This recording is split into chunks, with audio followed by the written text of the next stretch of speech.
not sure how many of you actually know this, but most of the time when you have an adolescent or a toddler even these days and times who have diagnosed mental health disorders, it is hereditary.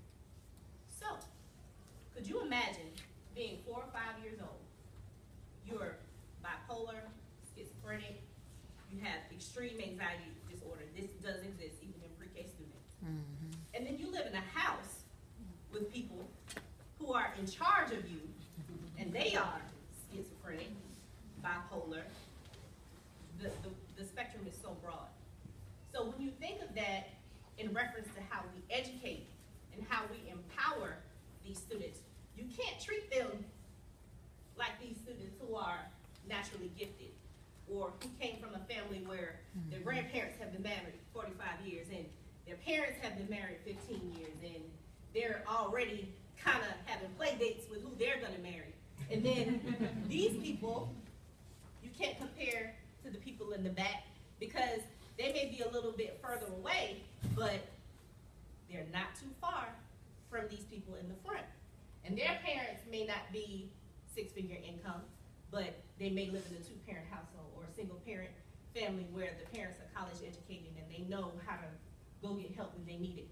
You certainly can't compare these people who are middle of the road to the people in the front because they could go either way. And we all have had those students in our classroom where they don't really say too much, can't really read them, it's March and you still haven't figured them out, and you just don't know. They're kind of 75 average.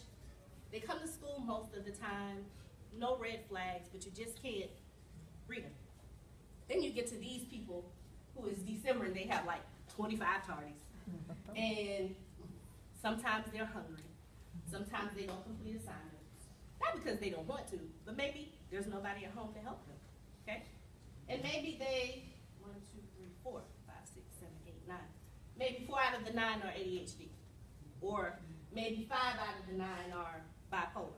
Or maybe 6 out of the 9 are A, bipolar, B, schizophrenic, C, anxiety disorder, and their parents are too. Then you get to these people right here. They're always dirty.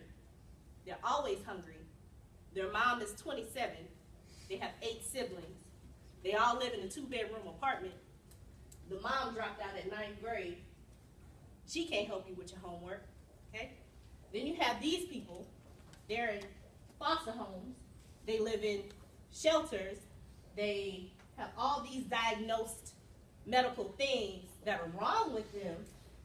They don't have a car, so they can't go see the psychiatrist. They don't have their Peach Care card updated, so they can't go get their medicine. Then, if the shelter van misses them at 7:30, guess what? They don't show up to school either. Okay? So we have to take all of that into consideration when we are talking about working with students who are not just mental health disorders, but we have students, and if you have 20 students, every last one of your students has an issue. And if you count yourself, 21. Because when you clock in, you have to leave your issues in the car. And you can't pick them back up till you get home. So we have to consider that. And we have to consider, especially when you're elementary. Where are my elementary people? Quite a bit of you. Middle school. You know how strange it is to have like these things called hormones? And you're bipolar. Or you're ADHD.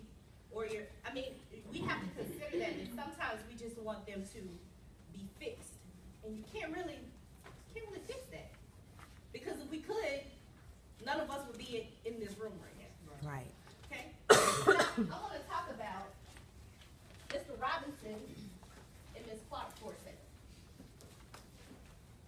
We have 1, 2, 3, 4, 5, 6, 7, 8, 9.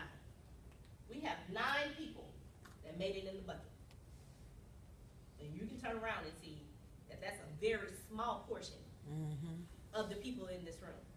Now, raise your hand if you're on the front row and you made it in the bucket. That's 3 of 9.